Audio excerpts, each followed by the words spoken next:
afterwards.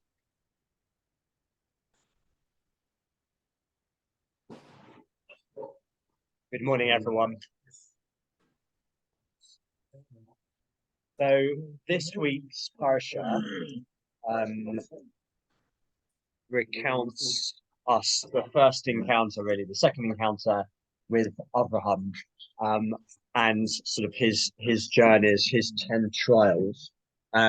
There is another person who is probably features as largely in the parasha as Abraham, but doesn't get looked at quite so much, and that of course is Lot, his nephew.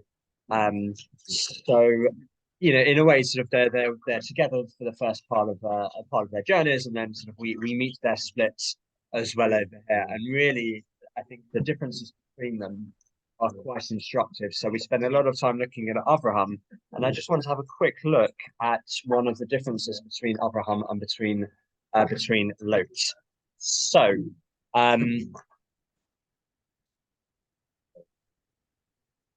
as follows. Again, we can there's so much we can look at with Abraham's life. He sort of appears onto the scene, bursts into glory. His initial journeys, where was he going? Because he started going to Eretz Israel at the end of last week's parasha, and then he stops and then he continues. So there's one thing I want to focus on with Lot. So this is the very beginning of the parasha. So it says that Hashem commands Abraham to go to Israel. And listen to the language over here. So Abraham takes, this is chapter 12, verse 5. Abraham takes Sarai his wife, and he takes Lot his nephew, and all of the stuff that they had amassed, the souls that they had either made, referring to converts, or acquired in Haran. And then they make their way. They leave to go towards the land of Canaan, and they make it to the land of Canaan. Okay. So again, the language over here is as follows: that Abraham takes Sarah his wife, he takes Lot his nephew, and everything that they had amassed. So the language is very much at the beginning that Abraham is dominant. Abraham is taking Sarah, he's taking Lot, and then sort of they're sort of almost part of his journey. Okay. So forward a little bit onwards. One of the second challenge of Abraham is that there's a famine in the land. So as there's a famine, right, Abraham's reaction is, of course, so he's just made it to Israel, the famine starts, so Abraham's reaction is, of course, that he then goes to Egypt. So he goes to Egypt. There's a famine in the land. Abraham descends towards Egypt to stay there temporarily. The famine was severe in the land, and then as he draws close to Egypt, he says to Sarah, his wife, and then the whole story about pretending to be the sister. There's someone missing from the story. So there's someone missing from those lines. So it is drawing towards Egypt. Who's missing? So Lot has taken his lot, and it seems to have left. He's not mentioned. So you would sort of be well in thinking that Lot has sort of stayed in Israel or gone up himself. But if we fast forward, so sort of he has this encounter with Paro. Paro gets plagued because of Sarah. Fine. Start of chapter 13. Abraham ascends from Egypt. Him and his wife, everything that is with him. The Lot imo Hanegba, and Lot is with him, and they move towards the south of Israel. Right. So whereas previously Lot has disappeared. Right, so Lot makes a reappearance. Okay, so and moreover, the language is slightly different. So it says that Abraham went up, him and his wife, everything he had, and Lot is with him. All right, so beforehand, when it was talking about sort of the initial stages of their journey, the language was that Abraham took Sarah, his wife, he took Lot and all of the possessions that they had. And so now it says that it says that Abraham took his possessions first, and with him was Lot. So Lot has already become more independence, right? Rather than taking lots, lots now is independent. And then if we forward a little, so if we then forward a little bit more, Abraham builds an altar. He calls out to Hashem with name, and then verse 5, chapter 13. Also to Lot, who was going with Abraham. There was flocks and cattle and tents. Okay, so now it's almost the other way around. Right, so no, not almost the other way around. It's exactly the other way around. So now we're mentioning Lot first, and then Abraham is kind of, separate. This is it's an idea I saw in Professor Mohammed Leibovitz's book. So you see that there's a progression here with Lot. Right? So not just with Abraham, but there's a progression with Lot. First of all, Lot starts off as as an appendage, as part of the wider family. He disappears as they go to Egypt. We never hear anything about him. But then on the way out, first of all, he is with Abraham. He's kind of become more independent, and then after Abraham starts calling out in the name of God, all of a sudden now Lot is his own person and he's got tons and tons of stuff. Okay, he's got tons of stuff, and then the continuation of the story is that then Abraham and Lot, the shepherds, begin to argue. They depart ways. And Lot makes his way sort of eventually to Sodom, gets captured by the kings, and that's the rest of the story. So that's Professor Leibovitz's theory. That's that inference, and you see that Lot is becoming more independent, and Abraham is also becoming greater and greater in stature at the same time. Okay, so that's the progression of the stories over there. So that's the journey, okay, but what's the end result? And that's really what I'm sort of curious about over here.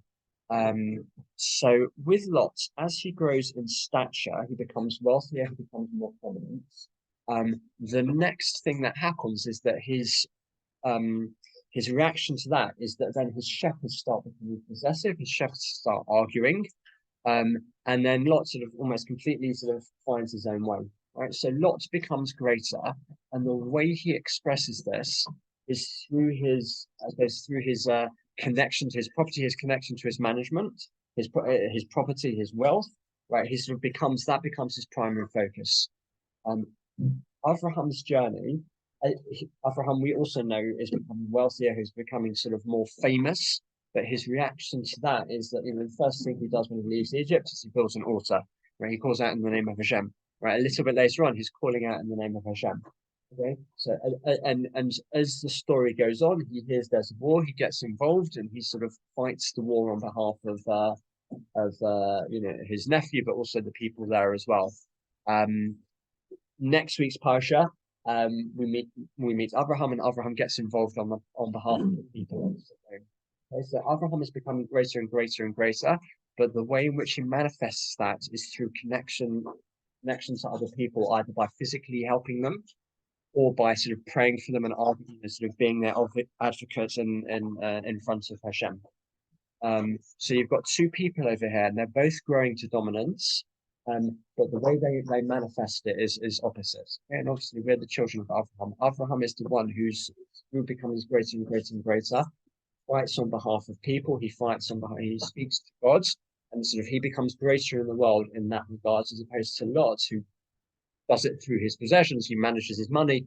He's worried about his shepherds. What are they going to eat? And sort of in the end, he sort of finds his own place and eventually sort of disappears until we meet him in Sodom a little bit later. Well, the war with the kings and with Sodom a little bit later.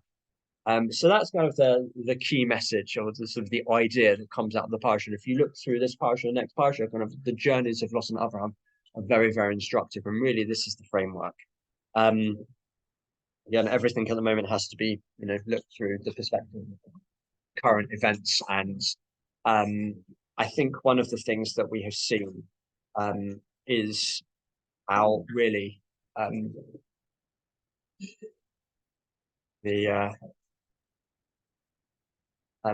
recent weeks, all of a sudden after Simchas Torah, everyone's perspective changed. I think everyone kind of viewed, everyone had their own little bubble, family, their shul, whatever it might be, and the Jewish people as a concept were sort of a much wider concept. sort of we valued other communities, we cared about other people. But from Simchas Torah onwards, and again, sort of, I felt this profoundly in other ways. We have become greater in the fact that, we're not just in our own community, we're not just our own families, we're not just sort of, sort of the people with whom we mix. All of a sudden the Jewish people is much more connected. We've become much, much greater. We're not just concerned about our own, we're concerned about the wider community, the wider Jewish community in a much, much more profound way. And sort of I've seen this in various ways, seen this through sort of the way that, Eretz Israel has like jumped together to sort of help one another. Obviously someone made a comment. He said that either at the moment there's two types of people in Eretz Israel. Either you are a soldier or you're helping the soldiers. There's no in between. Either you're sort of a soldier or you're helping, you're a chayal or you're helping the chayalim. And outside of Israel as well, kind of, the actions in terms of, getting stuff to Israel, supporting the wider community, caring for others, the financial support has been remarkable. And I think kind of, all of the, arguments over, previous months in Israel sort of have melted away, and we have become bigger. We've become bigger. We're not just concerned about ourselves, we're concerned about the entire Jewish people. And, that expresses itself, through prayer. It expresses itself through, tshuva, tzedakah, and tefillah. We're praying for each other much, much more. We're giving tzedakah in ways like we've never done before. And also teshuva, people are kind of looking in themselves and thinking, what can I do to make sure that this maintains itself? There's a phrase, I don't know where it comes from. That the eternal nation are not afraid of a long journey. I don't know where that comes from. I first heard it after the disengagement. It was a song that was around after the disengagement in 2005. But you have got a long journey ahead of us. But we're an eternal nation, and part of that long journey is making sure that that our reaction the recent weeks. That's something that we remember. Do you know what, Jews can get on without arguing? Do you know what, Jews can really deeply, profoundly pray for another, get on with one another, care for one another. And the long journey means that we're going to have to keep that perspective in mind for a very long time, because unfortunately we don't know how long it's going to be. But we know that Hashem is on our side, and more importantly, we're on one another's sides as well. Oh. Comments? Yeah, one of them. There hadn't been this division.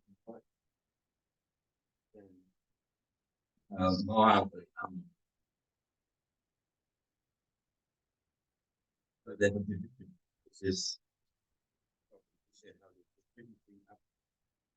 eventually led to the formation of Moab peoples who became enemies of Israel. I agree with that comment. It's interesting though, because I thought you were going to say to follow that up actually, because we know that Ruth comes from Moab, and obviously she is the progenitor of David Melech and Mashiach. There was still good there. But it was much longer than it had to have been. If Lot and Abraham had worked together from the initial stages, then how different history would have been. Yeah. Right. Thank you very, very much. That was very interesting. Thank you for joining us, everyone. I will just say goodbye to those on Zoom. See you all next week. Hopefully those in Israel stay safe, and hopefully we'll have a quieter week. And I'll just do the bracha corona now.